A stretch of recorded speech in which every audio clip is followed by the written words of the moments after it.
Fala galera retada, estamos aqui para a segunda aula, da revisão do Enem. Estamos resolvendo as questões do caderno e hoje trabalharemos as questões de 141 do caderno amarelo até a 145. Vamos lá. Primeira questão, O gerente decidiu fazer um estudo financeiro da empresa onde trabalha, analisando as receitas anuais dos 3 últimos anos.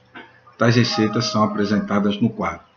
Ano 1 teve uma receita de 2,2 bilhões, ano 2, 4,2 e ano 3, 7,4. Estes dados serão utilizados para projetar a receita mínima esperada para o ano 4, pois a receita esperada para o ano 4 é obtida em função das variações das receitas anuais anteriores, utilizando a seguinte regra. A variação do ano 4 para o ano 3 será igual à variação do ano 3 para o ano 2, adicionada a média aritmética entre essa variação e a variação do ano 2 para o ano 1. O valor da receita mínima esperada em milhões de reais será de. Então, o que a gente precisa? Calcular essas variações do ano 2 para o ano 3 e do ano 3 para o ano 2, do ano 2 para o ano 1. Calcular a média dessas variações e encontrar qual é a variação entre o ano 3 e o ano 4. E aí, essa variação a gente vai somar com 7,4, que foi a receita do ano 3, e vai encontrar a receita mínima esperada do ano 4, que é uma dessas alternativas aqui. Ok? Então, vamos lá. Vamos à solução. A variação do ano 3 para o ano 2, a gente calcula fazendo a diferença entre 7,4 menos 4,2, que dá 3,2. A variação do ano 2 para o ano 1, a gente faz a diferença entre 4,2 e 2,2, que dá 2,0.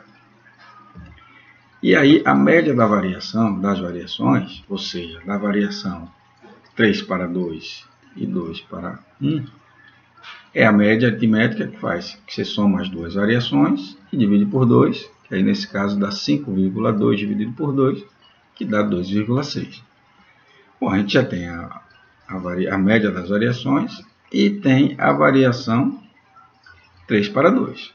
Como a regra diz, que a variação 4 será igual à variação de 3 para 2, ou seja, 3,2, adicionada da média entre as duas variações, que é 2,6. Quando a gente faz o cálculo da variação de 4 para 3, é a soma da variação 3 para 2, 3,2, e a média das variações, que deu 2,6. Somando dá 5,8. É o quanto vai variar de 3 para 4. Então, como eu quero calcular a receita mínima de 4, eu vou pegar a receita do ano anterior, que é o ano 3, e somar com essa variação, que vai dar um total de 13,2, ou seja, a receita do ano anterior somado com a variação, que é 5,8, dá 13,2, alternativa C. Ok, gente? Então, passamos para a questão 142. Em uma corrida de regularidade, cada corredor recebe um mapa com o trajeto a ser seguido e uma tabela indicando intervalos de tempo e distância entre postos de averiguação. O objetivo dos competidores é passar por cada um dos postos de averiguação o mais próximo possível do tempo estabelecido na tabela. Suponha que o tempo previsto para percorrer a distância entre dois postos de verificação consecutivos seja sempre de 5 minutos e 15 segundos. E que o corredor obteve os seguintes tempos nos 4 primeiros postos. Então, nós temos uma tabela aqui que mostra o tempo previsto sempre de 5 minutos e 15 segundos. Aí, no segundo posto, obviamente, mantendo essa regularidade, será de 10 minutos e 30 segundos. No terceiro, de 15 minutos e 45 segundos, ou seja, sempre aumentando 5 minutos e 15 segundos. O tempo obtido pelo corredor é de 5 minutos e 27 segundos e também mantém essa regularidade até o final do percurso. Ou seja, sempre vai acrescentar o tempo a cada posto o tempo de 5 minutos e 27 segundos. Então, no segundo posto, 10 minutos e 54, no terceiro, 16 minutos e 21, e assim por diante, até uma quantidade de postos de averiguação que nós não sabemos quantos são, mas sabemos que a pontuação total, que o tempo total previsto para o percurso é de 1 minuto, ou de 1 hora, 55 minutos e 30 segundos. Caso esse corredor consiga manter o mesmo ritmo, seu tempo total de corrida será de... Então, se ele vai manter o mesmo ritmo, considerando isso, ele vai sempre aumentar 5 minutos e 27 segundos. Ou seja, comparando aqui, ó, ele passa em cada posto 12 segundos atrás do tempo previsto. Ou seja, ele tem 12 segundos de atraso. Só que tem um problema na questão, eu não sei quantos postos são. Porque se eu soubesse, bastava multiplicar a quantidade de postos de averiguação vezes 12, e eu saberia o tempo de atraso, somaria com o tempo total e teria o tempo do corredor, que é uma dessas alternativas. Então, nosso primeiro problema é descobrir quantos postos de averiguação nós temos. Para isso, vamos à solução. O que a gente tem? O tempo total, 1 hora previsto, né? 1 hora, 55 minutos e 30 segundos. Vou transformá-los em segundos, facilitar nossas contas aqui, e aí eu vou transformar 1 hora em segundos, vou multiplicar por 3.600, ou seja, 60 vezes 60, dá 3.600 segundos. Vou transformar 55 minutos em segundos, basta multiplicar por 60, que dá 3.300. E 30 segundos já está, não precisa fazer mudança nenhuma. Quando eu somo esses três valores, dá um total de 6.930 segundos, é o tempo para percorrer todos os postos de averiguação. Qual é o tempo gasto de um posto de averiguação para outro? É de 5 minutos e 15 segundos. Transformando em segundos, eu multiplico 5 vezes 60, dá 300, e 15 já está. Somando 300 mais 15, dão 315 segundos o tempo gasto de um posto para outro. Tá? Então, quando eu faço a divisão entre o tempo total previsto pelo tempo de cada posto, eu vou descobrir quantos postos de averiguação nós temos nesse percurso, que dá um total de 22 postos de averiguação. Como esse corredor atrasou 12 segundos em cada posto, aí eu multiplico 22 vezes 12 segundos, que é o tempo de atraso, e vai me dar um total de 264 segundos de atraso. Transformando em minutos, eu pego 240, porque ele é múltiplo de 60, e aí vou saber que 240 equivale a 4 minutos, só dividir 240 por 6, 60, dá 4 minutos, e 24 segundos não precisa transformar. Tá? E esse é o tempo de atraso desse corredor. O que eu faço agora? O que fazemos? A gente adiciona esse tempo de atraso ao tempo total do percurso, que foi de 1 hora, 55 minutos e 30 segundos. Quando a gente faz essa soma aqui, a gente vai ver que o tempo desse corredor foi de 1 hora, 59 minutos e 54 segundos. Alternativa C. Tá? Dessa forma, passamos para a próxima questão. Tá? É a questão 143. Um pintor cobra R$ 240 por dia de trabalho, que equivale a 8 horas de trabalho no dia. Ou seja, né, nesse problema a gente já fica claro aqui que R$ 240 é o valor da diária, vamos dizer, na nossa linguagem popular, de um pintor. Como ele trabalha 8 horas por dia, o que quer dizer que 8 horas trabalhadas equivale a 240 reais, ou 8 horas trabalhadas equivale a um dia, que equivale a 240 reais. Tá? Quando é chamado para um serviço, esse pintor trabalha 8 horas por dia, com exceção, talvez, do seu último dia neste serviço. Nesse último dia, caso trabalhe até 4 horas, ele cobra metade do valor de um dia de trabalho. Caso trabalhe mais de 4 horas, cobra o valor correspondente a um dia de trabalho. Esse pintor gasta 8 horas para pintar uma vez uma área de 40 metros quadrados. Ou seja, ele gasta um dia para pintar 40 metros quadrados. Um cliente deseja pintar as paredes de sua casa, com uma área total de 240 metros quadrados. Ele quer que essa área seja pintada o maior número possível de vezes para que a qualidade da pintura seja a melhor possível. O orçamento desse cliente para a pintura é de R$ 4.600. Quantas vezes, no máximo, as paredes da casa poderão ser pintadas com o orçamento do cliente? Então, o que essa questão quer? Saber, né? Quantas vezes é possível pintar a casa uma vez, 2 vezes, 3 vezes, 4, 5 ou 6, de maneira que ele só pode gastar R$ 4.600. Então, o que a gente precisa? Descobrir quantos dias ele gasta para pintar 260 metros quadrados. E aí, como cada dia custa 240, eu vou saber, assim, quanto custa do orçamento para pintar 260 metros quadrados. Lembrando que 40 metros quadrados, ele gasta 8 horas, que é o equivalente a um dia de trabalho. Então, vamos à solução. 260 metros quadrados, vamos calcular assim quantos dias são gastos para pintar esses 260 metros quadrados. Então, eu pego aqui 240 porque é múltiplo de 40. Quando eu divido por 40, dão 6 dias de trabalho.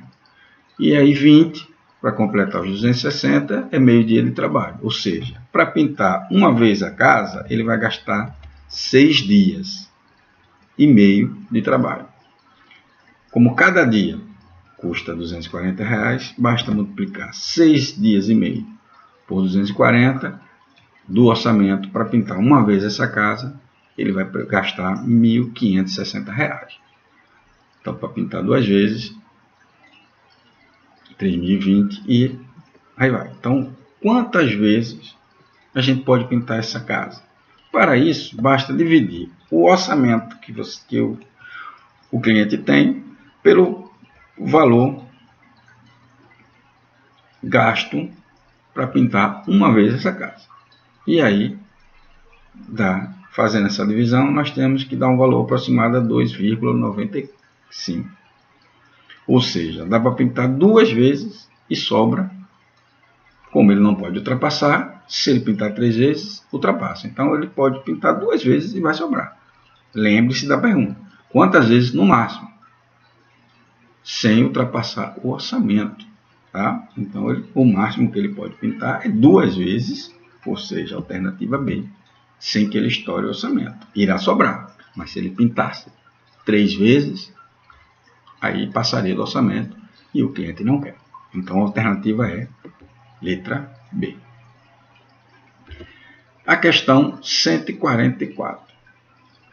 Alguns modelos de rádios automotivos estão protegidos por um código de segurança. Para ativar o sistema de áudio, deve-se digitar o código secreto composto por 4 algarismos. No primeiro caso de erro na digitação, a pessoa deve esperar 60 segundos para digitar o código novamente. O tempo de espera duplica em relação ao tempo de espera anterior a cada digitação errada. Uma pessoa conseguiu ativar um rádio somente na 4ª tentativa, sendo de 30 segundos o tempo gasto para a digitação do código secreto a cada tentativa. Nos casos da digitação incorreta, ele iniciou a nova tentativa imediatamente após a liberação do sistema de espera. O tempo total em segundos gasto por essa pessoa para ativar o rádio foi igual a. Então nós temos a alternativa. Bom, gente, uma questão tranquila para se resolver. Basta entender como é que é o processo. Então, para isso, eu vou utilizar essas 4 linhas verdes aqui, representando cada tentativa. E o que acontece?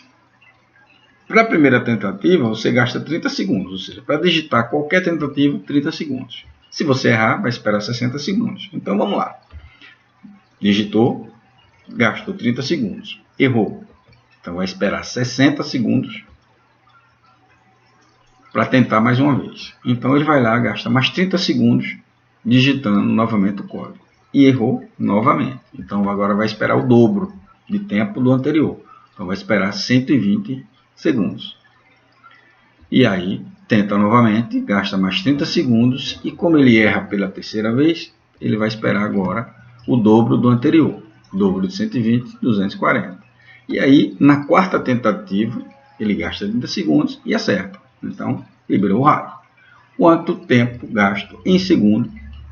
Basta fazer a soma dessa cronologia aqui. Então, eu vou somar 4 vezes 30 segundos, porque foram 4 tentativas, mais 60, que foi o tempo de espera na primeira, 120 na segunda e 240 na terceira. Quando a gente soma, vai dar um total de 4 vezes 30, 120, né? 60 mais 120 mais 240 dá 420, que dá um total de 540 segundos, alternativa C. Tá, gente? Uma questão que exige da gente uma interpretação, né? Bacana, e basta muita atenção que a gente consegue acertar essa questão tranquilamente, ok? Passamos para a questão 145. A gente se depara com essa questão aqui, logo de cara a gente se assusta, né? Que até pular a questão, ela exige um conhecimento, né, de trigonometria, conhecimentos básicos, mas nada que assuste. Tá? Então vamos entender um pouco essa questão aqui agora. Os movimentos ondulatórios periódicos são representados por equações do tipo mais ou menos A vezes seno de Wt mais θ, que representam parâmetros com significados físicos importantes, tais como a frequência, né, que é W, que é 2π, que é uma volta completa, não, dividido pelo período, e QT, né, claro, período. A amplitude, ou deslocamento máximo, quanto você atinge o máximo ou mínimo, por isso mais ou menos aqui. E θ é o ângulo de fase, que varia, é maior ou igual que zero, menor ou igual que 2π dividido pela frequência, que mede o deslocamento no eixo horizontal em relação à origem no instante inicial do movimento. O gráfico representa um movimento periódico P igual a P de T em centímetros, em que P é a posição da cabeça do pistão do motor de um carro em um instante T, conforme ilustra a figura. A expressão algébrica que representa a posição P de T da cabeça do pistão em função do tempo T é. Então, vê só, né? A primeira coisa que a gente precisa aqui é olhar aqui, ó. A função seno, ela, seno de 0 é 0, inicia aqui, aí o seno de 90 graus é 1, aí ele desce, volta a descer aqui, ó, o seno de 180, que é π, é 0, ele vai até o seno de 270, é menos 1, e aí quando ele chega ao seno de 2π, que é 0, a partir daqui ele começa a repetir o movimento. Tá? O que a gente tem aqui no gráfico é o seguinte.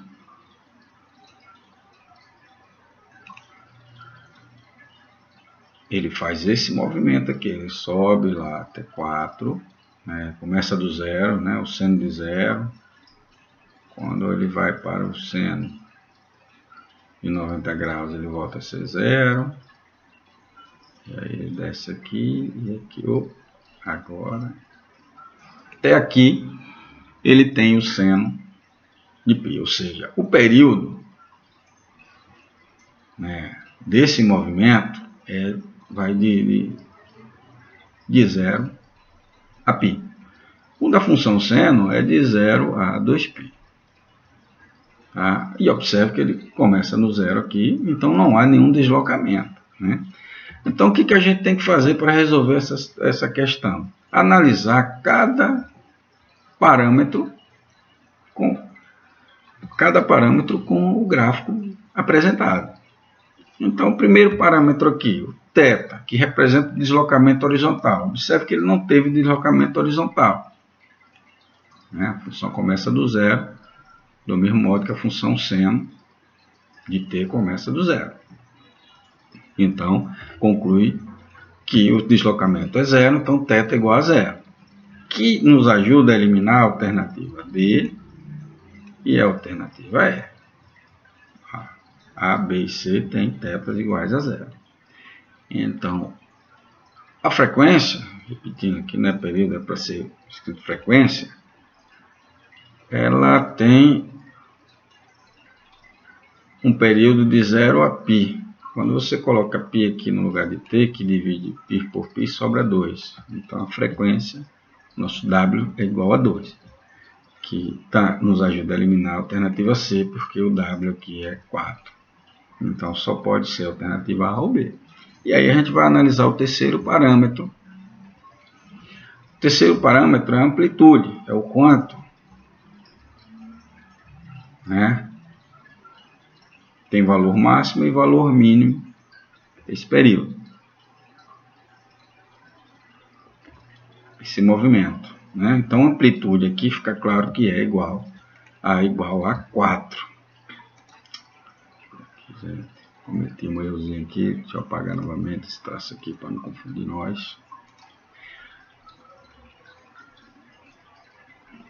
Bom, então, como a amplitude é 4, aí eu tenho aqui A é 4, W, que é a frequência é 2, e o deslocamento é 0, então só pode ser ou alternativa A ou alternativa B.